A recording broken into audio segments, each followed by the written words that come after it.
Guys, तो आज के इस वीडियो से हम लोग डॉम सीखने जा रहे हैं। और अगर आप लोगों को अपने जावास्क्रिप्ट के जो फाउंडेशनल कॉन्सेप्ट्स हैं उन्हें पक्का करना है तो आप लोगों को डॉम आना बहुत ही ज़्यादा ज़रूरी है। इस कोर्स में मैं आप लोगों को सारी डॉम रिलेटेड सारी चीज़ें इन डिटेल समझाऊंगा और हर एक कॉन्सेप्ट एकदम क्लियर कर दूंगा। तो इस कोर्स में हम लोग वो सारी चीज़ें देखने जा रहे हैं और हम लोग कैसे डॉम को मैनिपुलेट कर सकते हैं जावास्क्रिप्ट के मदद से, वो सारी चीज़ें हम लोग इस वीडियोस में देखने वाले हैं। तो मैं बेसिकली एक प्लेलिस्ट बनाने वाला हूँ जहाँ पर मैं सारे डॉम के वीडियोस डालते जाने वाला हूँ।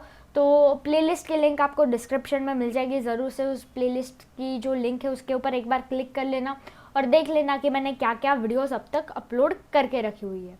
तो आज के इस वीडियो में हम लोग देखेंगे कि डॉम होता क्या है और मतलब क्या चीज़ है ये डॉम, मतलब डॉम का फुल फॉर्म क्या है और क्या चीज़ है ये।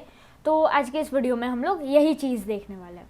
तो डॉम का फुल फॉर्म होता है डॉक्यूमेंट ऑब्जेक्ट मॉडल।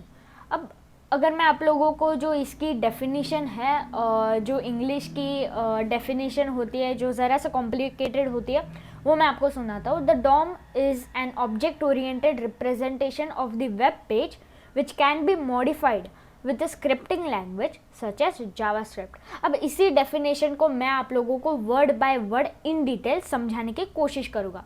तो यहाँ पर मैंने एक इमेज उठा ली है और यहाँ पर आप लोग देख सकते हो कि यहाँ पर लिखा हुआ है, मतलब एक बेसिक सा चार्ट है, यहाँ पर फ्लो चार्ट आप लोग इसे कह सकते हो।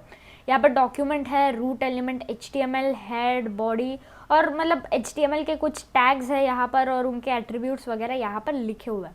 अब ये चीज़ क्या है, तो इस चीज़ को समझने के लिए मैं आप लोगों को यहाँ पर लेकर आना चाहता हूँ।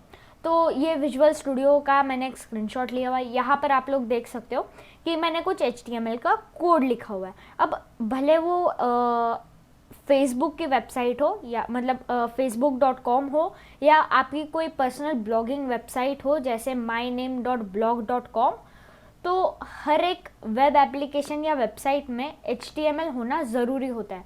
HTML की वजह से ही हमारा जो बैक बोन होता है वो बनता है एक वेबसाइट का। तो यहाँ पर मैंने एक बेसिक सा HTML कोड लिखा है जहाँ पर ये डॉक टाइप HTML यानी मैं HTML5 यूज़ कर रहा हूँ।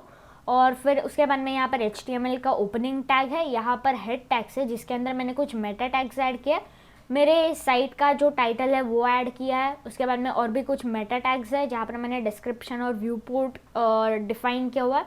और उसके बाद में मैं यहाँ पर कुछ CSS की और जावास्क्रिप्ट की फाइल्स लोड करा रहा हूँ और उसी के साथ साथ मेरा एक फेविकॉन भी यहाँ पर आ रहा है।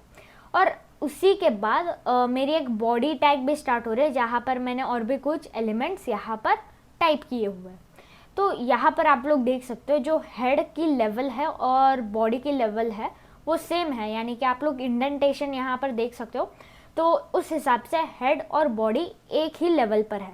तो अगर हम वापस हमारे यहाँ पर डायग्राम पर आए तो आप लोग देख सकते हो जो HTML का ट्री स्ट्रक्चर होता है या जो फ्लो चार्ट का स्ट्रक्चर होता है उसे ही हम लोग डॉम कहते हैं या डॉक्यूमेंट ऑब्जेक्ट मॉडल कहते हैं।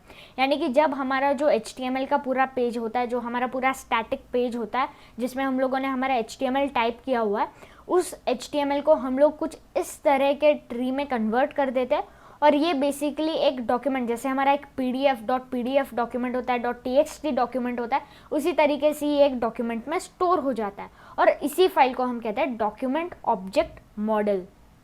यहाँ पर तो यहाँ पर बेसिकली मतलब ये डॉक्यूमेंट से स्टार्ट होता है। उसके बाद में हमारा रूट एलिमेंट HTML, उसके बाद में यहाँ पर एक हेड टैग है और फिर उसी के साथ साथ लेवल में यहाँ पर बॉडी टैग्स है। हेड के अंदर टाइटल है और टाइटल के अंदर कुछ टेक्स्ट आ गया मेरा। यहाँ पर मैंने मेटा टैग्स को स्पेसिफाई नहीं किया है, लेकिन यहाँ पर मेटा टैग्स भी आने चाहिए अगर हम लोग इस कोड को कंसिडर करते हैं तो। लेकिन यहाँ पर बॉडी के अंदर है H1 और उसी सेम लेवल पर है एंकर टैग और H1 के अंदर कुछ टेक्स्ट है हेडिंग और उसी के साथ साथ एलिमेंट जो A एलिमेंट है या एंकर टैग है उसका एक एट्रीब्यूट है href और उस लिंक का टेक्स्ट है, यानी कि जैसे हम लोग टेक्स्ट डालते हैं क्लिक में या क्लिक हियर, उसी तरीके से यहाँ पर टेक्स्ट है लिंक टेक्स्ट। तो यहाँ पर ये जो सारे एलिमेंट्स को जब हम इस तरह के फ्लो चार्ट या इस तरह के चार्ट में हम लोग जब कन्वर्ट कर देते हैं हमारे HTML फाइल को, इसे हम लोग कहते हैं डॉक्यूमेंट ऑब्जेक्ट मॉडल। अब यहाँ पर हर एक जो एट्रीब्यूट है या हर एक जो एलिमेंट यहाँ पर आप लोग देख सकते हैं HTML एलिमेंट, हम इसे कहेंगे नोड। यानी कि यहाँ पर आप लोग जो हेड टैग देख सकते हो इसे हम लोग कहेंगे नोड, और फिर यहाँ पर जो टाइटल टैग है वो है एक चाइल्ड नोड हेड का। मैं उम्मीद करता हूँ कि आप लोगों को नोड ये टर्म समझ में आ गया होगा।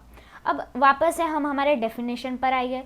The DOM is an object oriented representation of the web page, यानी कि जो हमारा वेब पेज है ये उसका ऑब्जेक्ट ओरिएंटेड रिप्रेजेंटेशन है। अब यहाँ पर ये ऑब्जेक्ट ओरिएंटेड क्या चीज़ है, यहाँ पर जो हर एक नोड है, नोड यानी क्या, जो हर एक एलिमेंट है हम उसे नोड कहेंगे। तो जो हर एक नोड है वो ऑब्जेक्ट ओरिएंटेड है। ऑब्जेक्ट ओरिएंटेड यानी कि हर एक नोड के कुछ मेथड्स हो गए और कुछ प्रॉपर्टीज़ हो गए जिसे हम लोग यूज़ कर सकते हैं हमारे वेब पेज में इंटरैक्टिविटी लाने के लिए। अब इसी डॉम को हम लोग जावास्क्रिप्ट की मदद से मैनिपुलेट कर सकते हैं। जब हम जावास्क्रिप्ट की मदद से इसी डॉम को मॉडिफाई करते हैं, मॉडिफाई से मेरा कहने का मतलब है कि हम लोग जावास्क्रिप्ट की मदद से जब हम इसी डॉम के एलिमेंट्स को मॉडिफाई कर पाएंगे, रिप्लेस कर पाएंगे या फिर रिमूव कर पाएंगे, तो हम उसे कहेंगे डॉम मैनिपुलेशन। तो इस कोर्स में हम लोग सबसे पहले देखेंगे जो हमारा डॉक्यूमेंट ऑब्जेक्ट है, यानी कि ये जो टॉप लेवल पर डॉक्यूमेंट है इसके क्या मेथड्स है, इसके क्या प्रॉपर्टीज़ है, हम सबसे पहले उन्हें जानेंगे। और फिर हम लोग देखेंगे DOM selectors, multiple element selectors, single element selectors, वो चीज़ हम लोग देख लेंगे। और फिर उसके बाद में हम लोग आएंगे कि कैसे डॉम को ट्रैवर्स किया जाता है। और फिर उसके बाद में हम लोग देखेंगे कि कैसे जावास्क्रिप्ट की मदद से आप लोग एलिमेंट्स बना सकते हो, कैसे एलिमेंट्स को आप लोग रिप्लेस कर सकते हो या फिर डिलीट कर सकते हो। यानी कि जैसे आपने कोई बटन प्रेस किया ये एलिमेंट डिलीट हो जाना चाहिए। ये जो इंटरैक्टिविटी है ये कैसे हम लोग जावास्क्रिप्ट की मदद से ला सकते हैं। तो ये सारी चीज़ों को हम कहते हैं डॉम मैनिपुलेशन। उसी के साथ साथ इसी कोर्स में हम लोग माउस इवेंट्स देखने वाले, कीबोर्ड इनपुट इवेंट्स देखने वाले, और एंड में इस कोर्स में हम लोग देखने वाले लोकल स्टोरेज।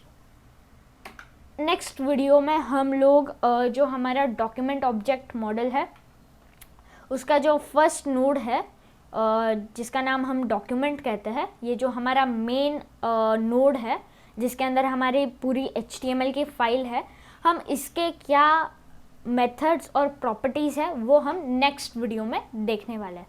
तो आज की इस वीडियो के लिए बस इतना ही। मैं मिलूँगा आपसे अगले वीडियो में, तब तक के लिए good bye, keep learning, keep coding.